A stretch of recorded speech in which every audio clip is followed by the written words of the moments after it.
Okay, so our situation has become strategically perilous in terms of our front, which I will show you in a moment.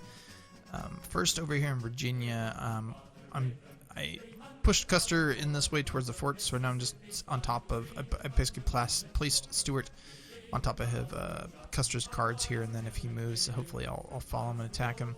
I am going to move Smith over to the west to be a corps commander, which I'll show you why in a moment. And I'm also moving Kershaw to the west to act as a division commander over there, which I will show you why in a moment. And then I put Lee in charge of Smith's corps. Now, I don't like doing that necessarily because I like to be able to provide that chain of command bonus all the way down from Army Command all the way down to division.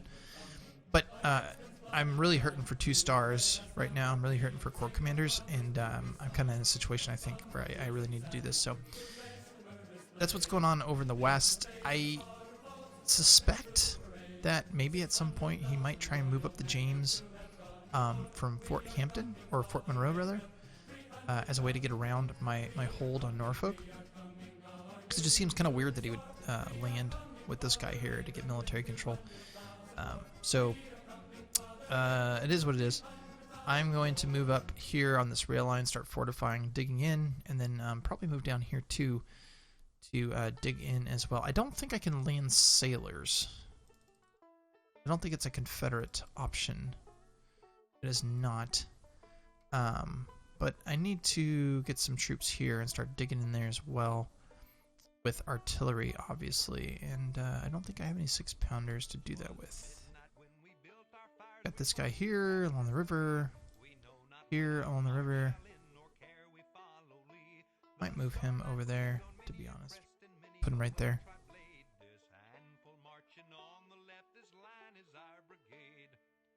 And the reason being is that, yeah, he can kind of go up here, but I want to say with this redoubt here, he can't, he has to land here. He can't go up the river now, I believe. So he'd have to take this first, and then if he was able to take Norfolk, then it really wouldn't make much of a difference having this anyways. And this is an area that I would hold defensively, just because it's in the clear, and there's no river protecting me. I'd prefer to either be back in this area here, which I wouldn't have much of a choice, but at least it would have this river crossing to protect me, and then here. So, and it's on the rail line. Anyways, the additional front that he's opened up is down here. He's planning to move on Savannah, Georgia, with basically the same construct that he has over in Vicksburg. It looks like he's got 2 corps. Looks like, what, 5 divisions? 7. Okay, 7 divisions. And then 2 2-stars, which is, 2 corps. So, 4 and 3, roughly.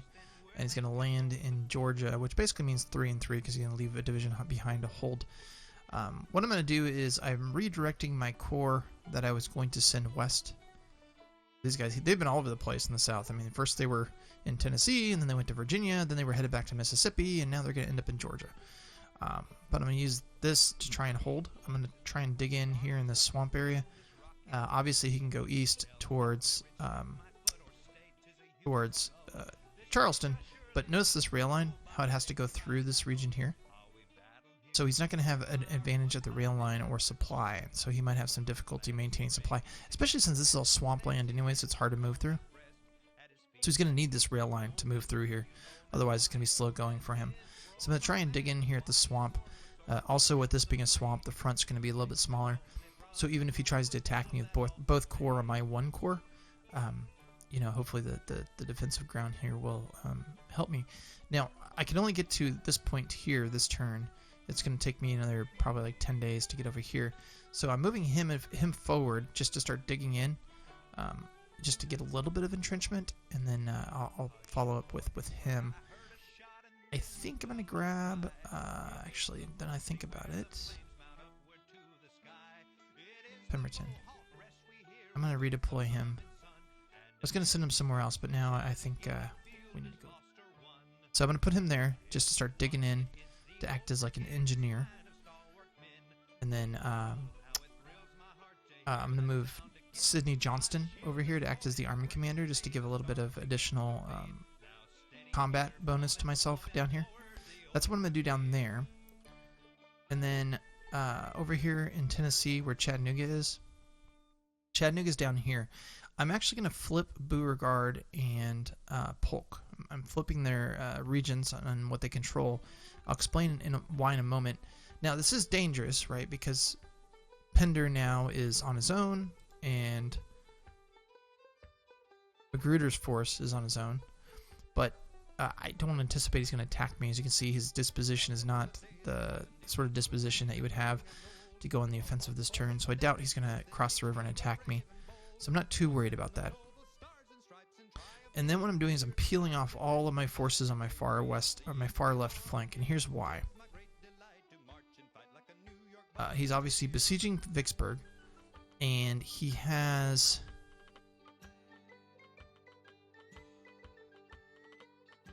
a lot of corps and a lot of divisions. I'm going to consolidate my forces here in Jackson, and then see what happens with Vicksburg. Originally, I was going to kind of hold behind the river here. But for two reasons, I'm not going to do that. For one, it is possible, since he's got such a big force here, that he crosses the river and tries to hold, like, basically right here, the Black River, crosses the Black River and holds this rail line. I don't think he'd go down here, but I could see him going across and holding this rail line to put himself in a position to push forward once Vicksburg falls. So I can see him doing that. But then two, I just don't have the forces to split between these two regions. So I'm going to consolidate them in Jackson, see if Vicksburg holds, because his supply is going to start getting tenuous here pretty quick if these river transports get blown up. Plus I have my ships up here cutting off supply. And then if Vicksburg falls and he crosses the river, at least I'll be in a position to decide what to do next, whether it's to attack or to fall back across the river. Also, this crossroads here is really important for numerous reasons. One, it's a connection to New Orleans, and also a connection to Memphis, right?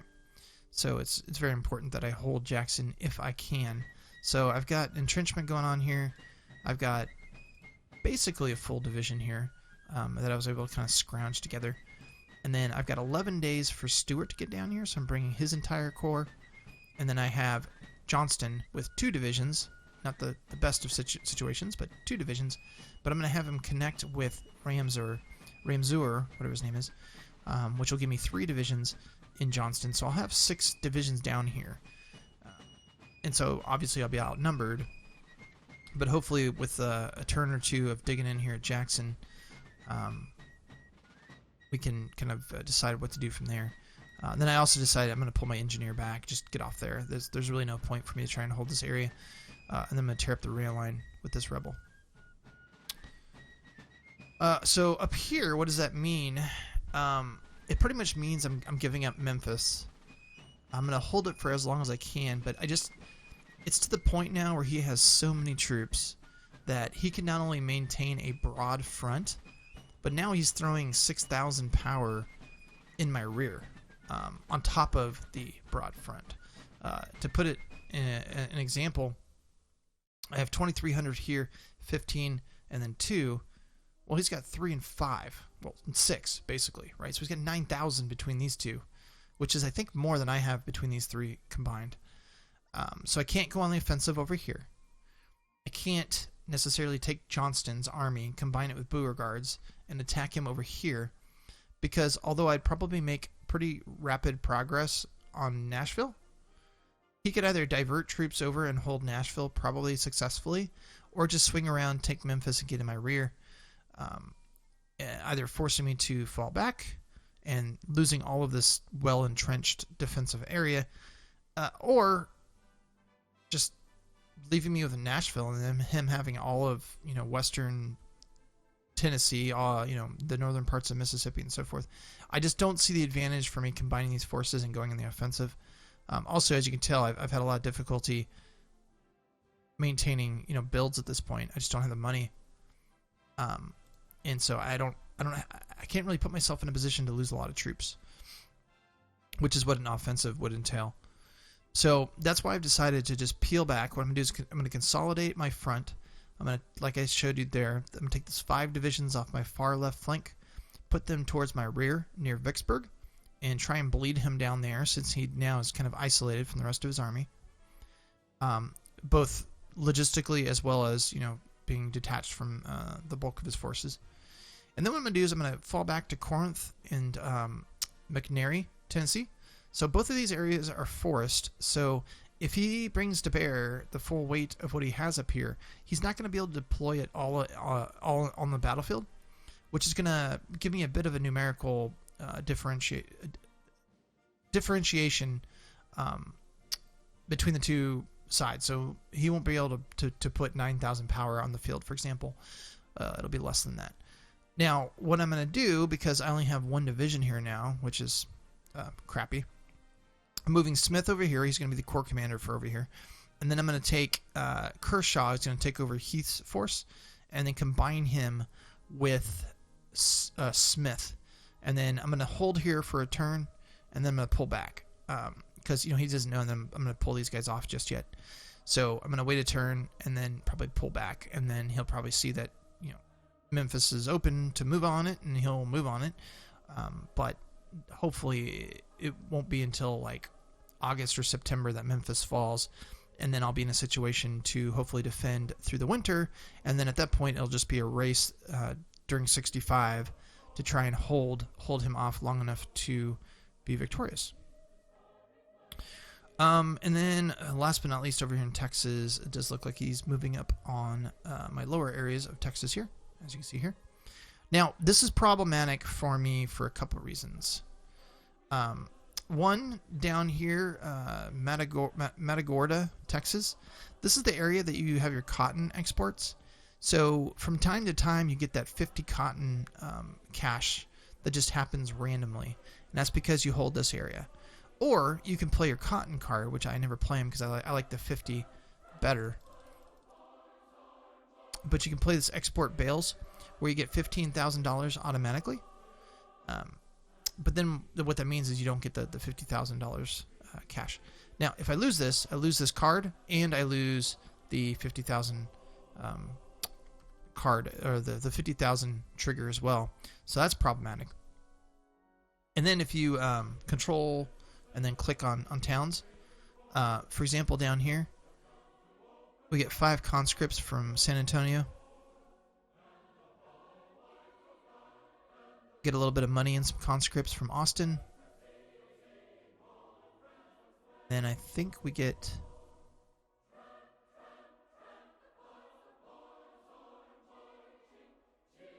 I'm not so worried about the supply and ammo because that really didn't do much. But that 5 conscripts from San Antonio, that was pretty painful to lose. So anyways, we could suffer some and we're not so hurting on the conscripts right now, but if I played the money card, I could probably burn through a fair number of conscripts, which I might have to do here pretty soon. I'm trying to get this inflation down. I think we did have an event this turn that lowered inflation by 1%. And by the way, so as I was talking about, I just saw it. As soon as it scrolled, it went away. We got the $50 cash from the cotton export this turn, so that's good. And then we also... Yeah, see? Chips managed to smuggle 50. That's as a result of holding that place I was just talking about. And then I think we got like another 11 cash from our blockade runners. There wasn't much to report on battles, that's why I'm not covering that. And then last but not least, I'm going to take my little fleet here and go sweep this out here, get that scout out of the way. But okay, so let's simulate the turn. I actually get to run this turn because Josh is on vacation, so he said I could run it. And let's see what happens next. It's gonna be interesting. Definitely very interesting. All right. All right. So hopefully Vicksburg holds.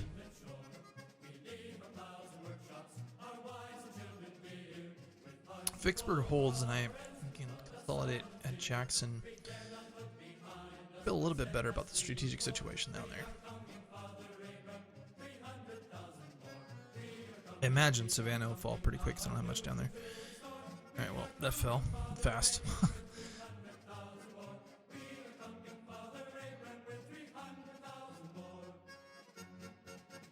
Wow, he's moving on Jackson. That is impressive. Okay, I was able to get down there before he was. Normally he's not this aggressive. I'm impressed. Okay, so it looks like we held, although he's got more guys coming in.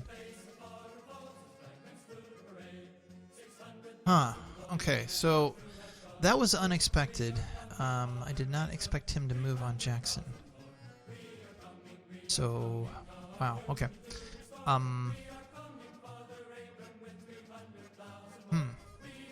Interesting. I have I have military control. Got 22 power. Let's go over that battle really quick here since we're looking at it. Okay, so Vicksburg fell. He had 85,600 troops total is what he's got. But when he attacked me, so he's got 60,000 over down there in Georgia. Okay, so I guess that rebel that I had there actually slowed him down a little bit, maybe? I don't know. But he's only able to bring wow, okay.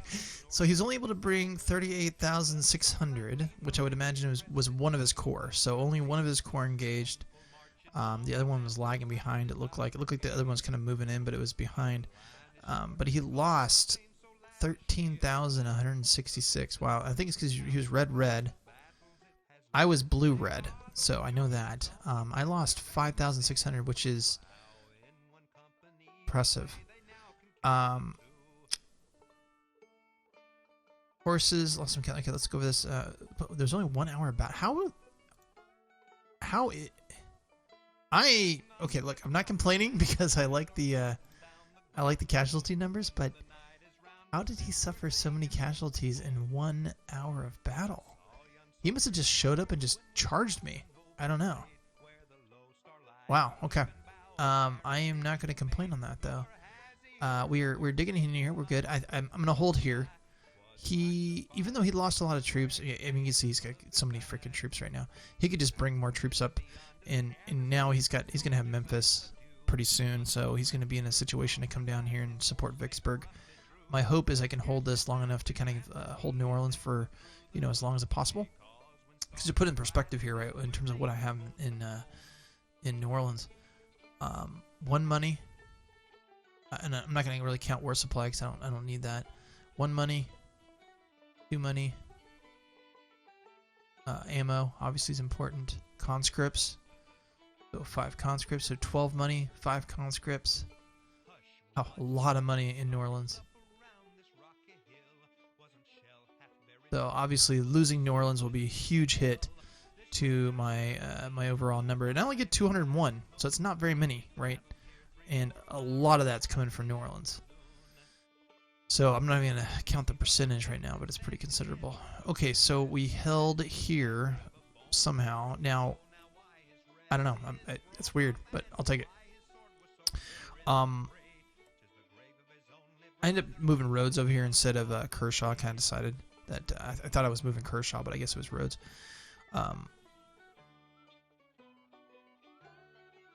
Now, what I'm going to do over here, it looks like, so he's probably going to be able to just march right in. I'm guessing, too, he'll just go ahead and attack me here.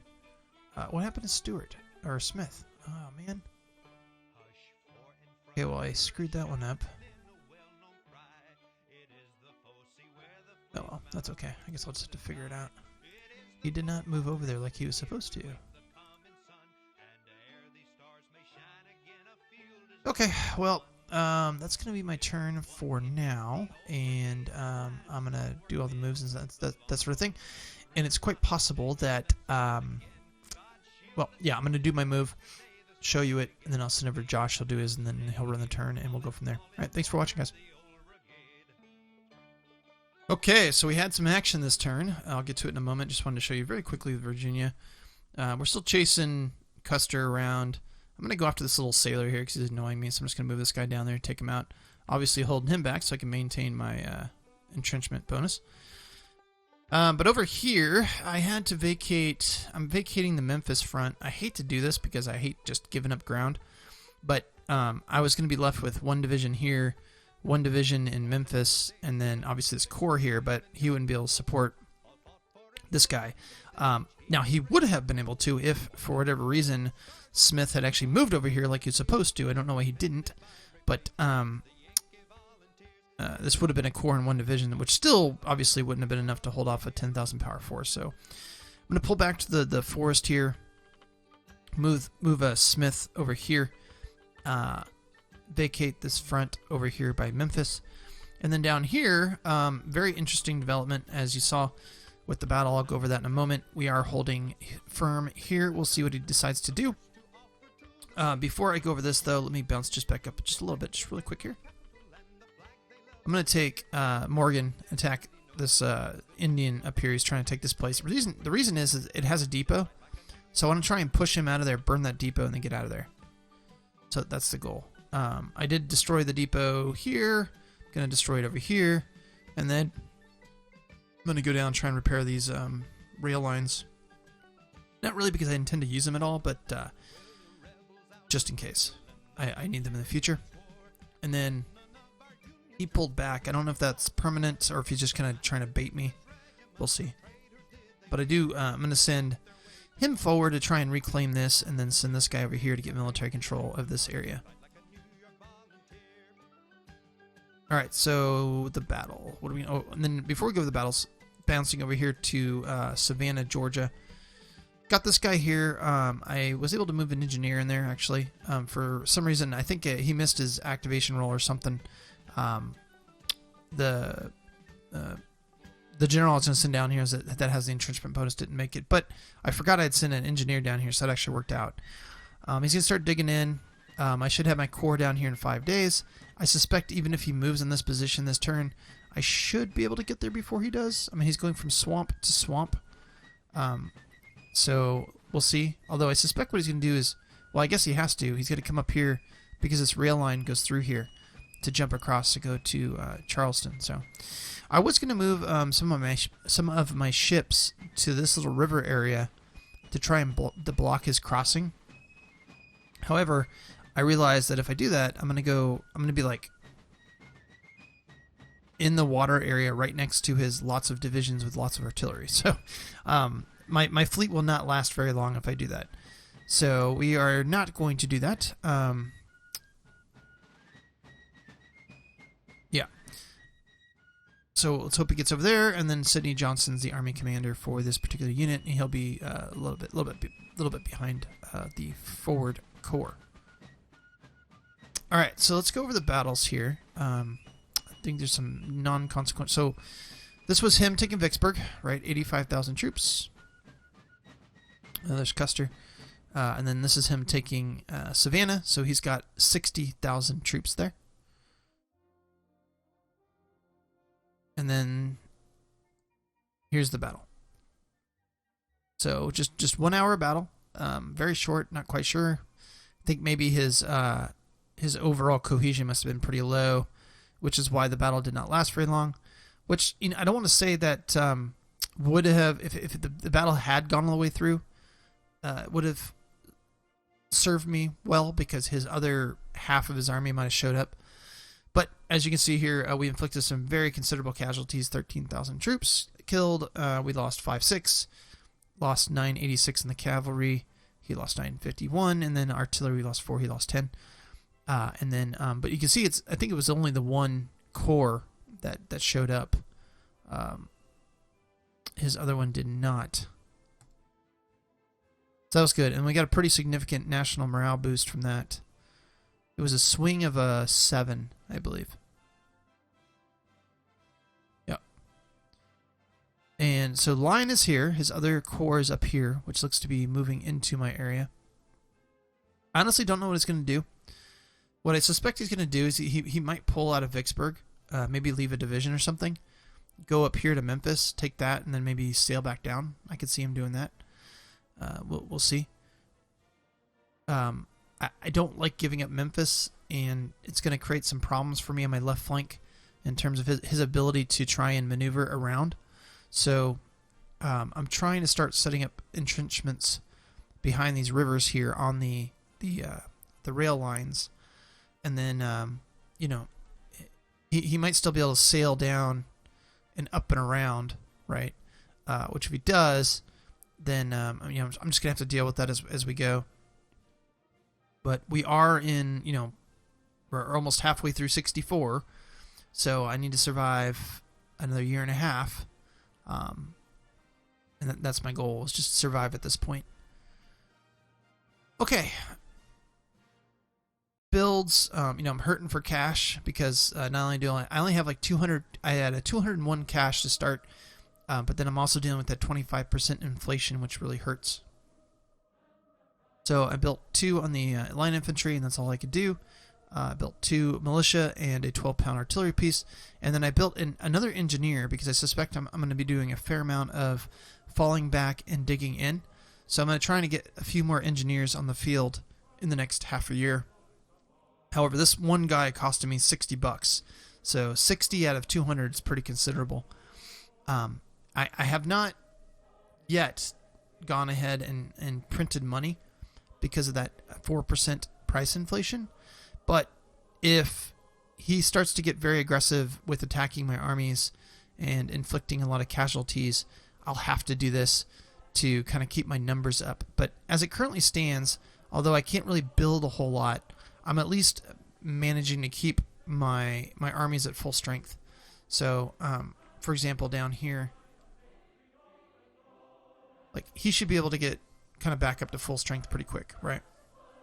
So long as I can keep my units all in full white, they're not wrecked, they have full strength and everything like that, I'm not going to be as concerned with it.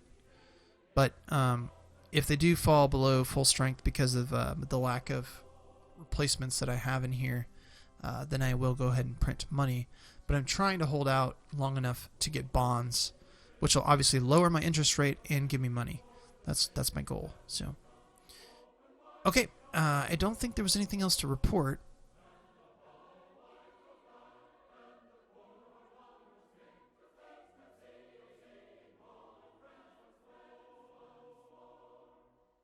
And unfortunately didn't get any promotions from that. And I could really use a 2-star. Blockade Runner brought us 12 more money and 4 war supply. Okay, so with that, we're going to run the turn, and then we'll be back.